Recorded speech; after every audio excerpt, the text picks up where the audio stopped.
Factorial क्या है? Factorial जैसे कि सम ऑफ सीरीज प्रीवियस वीडियो में किए थे, वहां पर सम हो रहा था। फैक्टोरियल में क्या होगा? इनटू होगा। अगर 5 का फैक्टोरियल निकालने के लिए बोला जाएगा तो 5 का फैक्टोरियल होता है 120। कैसे निकलेगा? 1 इंटू 2 इंटू 3 इंटू 4 इंटू 5। तो इसको अगर इंटू करते हैं 5 तक तो 120 होता है। 5 मेरा एग्जाम्पल्स है। यहाँ पर यूजर गिवन नंबर बोला गया है, मतलब नंबर कौन देगा? यूजर देगा।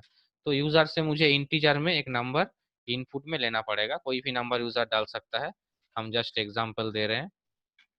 इंटर एनी नंबर, यूजर कोई भी नंबर डाल सकता है जो एन में जाके ट्रांसफर हो जाएगा।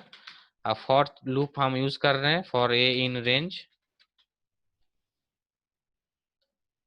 जो चलने वाला है 1 से, कि स्टॉप कहां पर होगा? n+1 में।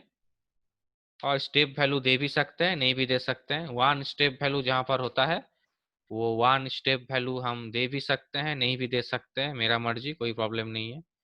अब फैक्टोरियल कहां पर स्टोर होगा? एफ में स्टोर कर लेते हैं। F equal to F into A. अब एफ को इनिशियलाइज करना पड़ेगा ऊपर में, नहीं तो एरर दे देगा। एफ का इनिशियलाइज वैल्यू 1 करना पड़ेगा। सम ऑफ सीरीज में 0 किए थे, सम इक्वल टू 0 किए थे, क्योंकि उसमें एडिशन होने वाला था। अब यहाँ पर 0 कर देंगे तो 0 के साथ जो भी इंटू होगा अल्टीमेट रिजल्ट 0 आएगा, हम लोग जानते हैं। इसीलिए 1 इनिशियलाइज करना मस्ट है। क्यों जरूरत पड़ता है इनिशियलाइजेशन का? क्योंकि शुरू में, एकदम शुरू में उसको वैल्यू चाहिए। एकदम शुरू में एप इंटू ए। अब ए का तो एक वैल्यू है 1, क्योंकि ए लूप के अंडर में है। ए यहाँ पर लूप वेरिएबल है। ए यहाँ पर एक वेरिएबल है जो एक सिंगल डेटा को ऑक्युपाई करता है। ए के अंदर कितना स्टोर है? पहले 1 स्टोर है। उसके बाद जब लूप घूमेगा ए के अंदर 2 आ जाएगा। उसके बाद जब वापस लूप घूमेगा ए के अंदर 3 आ जाएगा। तो ए एक वेरिएबल है जिसमें डेटा है। तो यहाँ पर एप में तो कुछ नहीं है, एप इंटू ए, तो एप में क्या है? कुछ नहीं है। तो ऑब्वियसली एक ब्लैंक डेटा के साथ तो एक वेरिएबल का इंटू नहीं हो सकता। इसीलिए एप में कुछ इनिशियलाइज वैल्यू चाहिए। अब वेरिएबल क्या करता है? वेरिएबल सिंगल डेटा ऑक्युपाई करता है। जब नेक्स्ट डेटा आएगा तो प्रीवियस डेटा ऑटोमेटिकली रिमूव हो जाता है। शुरू में ए के अंदर 1 है, उसके बाद जब लूप घूमेगा ए के अंदर 2 आ जाएगा। ठीक उसी तरह एफ के अंदर शुरू में 1 है, लेकिन आफ्टर कैलकुलेशन एफ के अंदर जो भी जाएगा नेक्स्ट डेटा वो एफ के अंदर चला जाएगा। अब मुझे जो प्रिंट करना है वो प्रिंट स्टेटमेंट हम कहाँ पर लिखेंगे? बाहर लिखेंगे, लूप के बाहर, क्योंकि मुझे अल्टीमेट रिजल्ट प्रिंट में चाहिए। अल्टीमेट रिजल्ट मुझे प्रिंट में चाहिए। तो इसको अगर हम रन करेंगे, इसको अगर हम रन करेंगे, अगर यूजर ने 5 देता है तो 1 इंटू 2 इंटू 3 इंटू 4 इंटू 5, इसका रिजल्ट आने वाला है 120। तो स्क्रीन में 120 आउटपुट आ रहा है। तो ये हो गया फैक्टोरियल। सम ऑफ सीरीज और फैक्टोरियल लगभग सेम है। सम ऑफ सीरीज में मेरा सम हो रहा है, और फैक्टोरियल निकालने के लिए मुझे इंटू करना पड़ता है। हम लोग मैथ में किए हैं। तो कैसे काम करते हैं देख लेते हैं। एफ में, एफ का इनिशियलाइज जो वैल्यू है शुरू में वो है 1, जो ऊपर में इनिशियलाइज किया गया है। और ए का वैल्यू है 1, क्योंकि ए लूप के अंडर में है।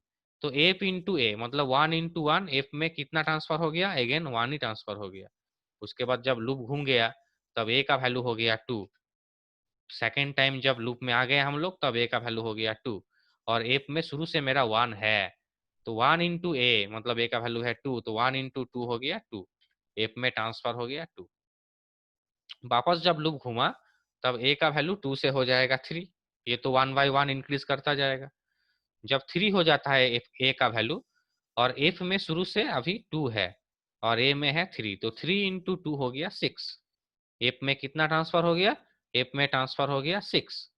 वापस जब लूप घूम गया तब ए का वैल्यू हो गया 4, और एफ में शुरू से 6 है, तो 6 इंटू 4, यहाँ पर एफ में ट्रांसफर हो गया 24। वापस जब लूप घूमा तब यहाँ पर ए का जो वैल्यू है वो हो गया 5, और एफ में शुरू से मेरा 24 है, तो 24 इंटू 5, ए का वैल्यू है 5, 24 इंटू 5 हो जाता है 120, जो एफ में ट्रांसफर होने वाला है फाइनली। अगर यूजर ने 5 देता है तो लूप इतना दूर तक ही चलने वाला है, उसके बाद तो लूप मेरा चलेगा नहीं। तो फाइनली एफ में 120 है। एक सिंगल वेरिएबल एक सिंगल डेटा स्टोर कर सकता है। जैसे कि हम लोग एक चेयर में एक जन ही बैठ सकते हैं। एक जन जब उठ के चला जाएगा तब दूसरा आएगा।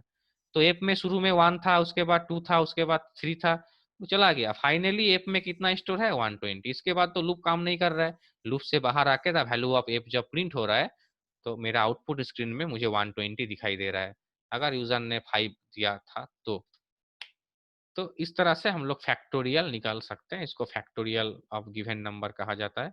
अब यूजर जो भी नंबर इसमें डालेगा उस नंबर का फैक्टोरियल ये यहाँ पर प्रोड्यूस कर देगा।